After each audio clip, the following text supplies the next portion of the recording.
Hi guys, panoorin natin tong video guys. So ngayon guys, magluluto pala ako ng isdang escabeche.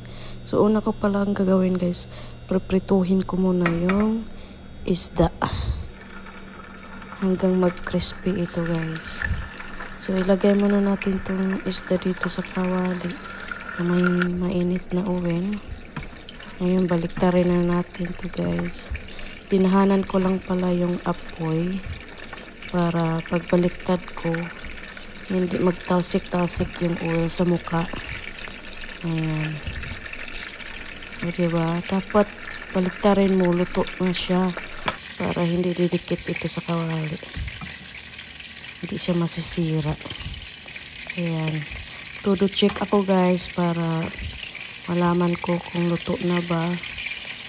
Ayan. Crispy na ba siya? Yan yung tsura guys.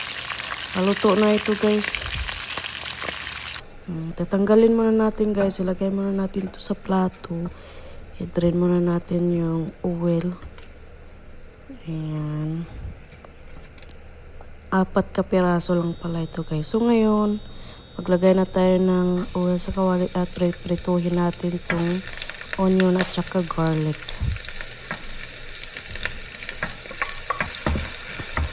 Haluin na natin saglit hanggang mag-brown ito. Ngayon, ilagay na natin yung ginger at saka green chili. Ngayon, ilagay na din natin yung carrots. Hiniwa ko ito na pahaba, guys. Para maganda tingnan.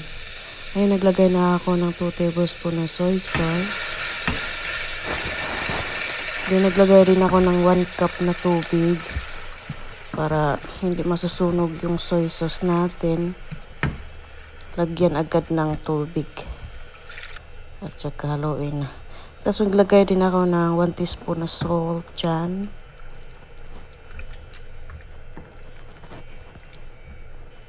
Then 1 teaspoon na black pepper. So ayan, ganyan lang siya guys. Haluin lang siya guys. Ayan. Dinamihan ko yung tubig guys para luluto din yung carrots natin. So ngayon lagay na natin yung ginaprito natin isda. Ayan. Sa huli ko na nilagay yung pritong isda guys. Hindi ko na siya ginisa ulit. Baka masisira. Ayan. So lagay mo lang dyan. Itap ng carrots. Hindi maliktad ko nga ulit yan para pantay yung lasa niya. Hindi sa baba lang. So, dapat baliktarin mo din yan para may magkaroon din ng lasa yung sa taas. So, nag-add din pala ako ng konting chicken or cubes dyan. Parang dagdag ng lasa. Ayan. Baliktarin ko ulit para ma-absorb talaga yung sabaw sa, sa isda. Yan ang itsura guys. So, diba? Sarap niya yung tingnan. Luto na yan guys. Ayan. Nag-add pala ako ng 1 tablespoon na fish sauce. So, tinanggal ko na guys. Ilagay ko na ito sa plato. Ayan. Dahan-dahan ko lang guys para hindi masira yung fish natin. So, ito yung carrots natin. Ilagay na natin sa huli. Sa taas ng isda para mapupunta talaga ang sabaw sa isda. Ayan.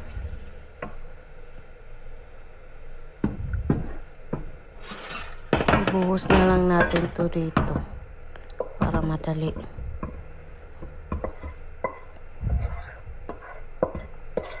Ayan.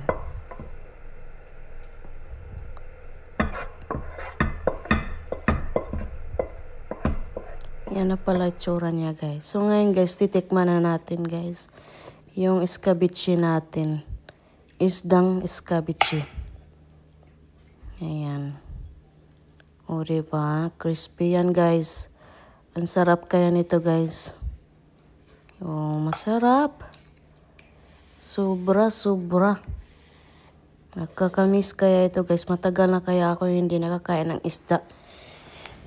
Escabeche. Since 2019 siguro bago akong pumunta dito sa Canada. At never na ako nagluto dyan.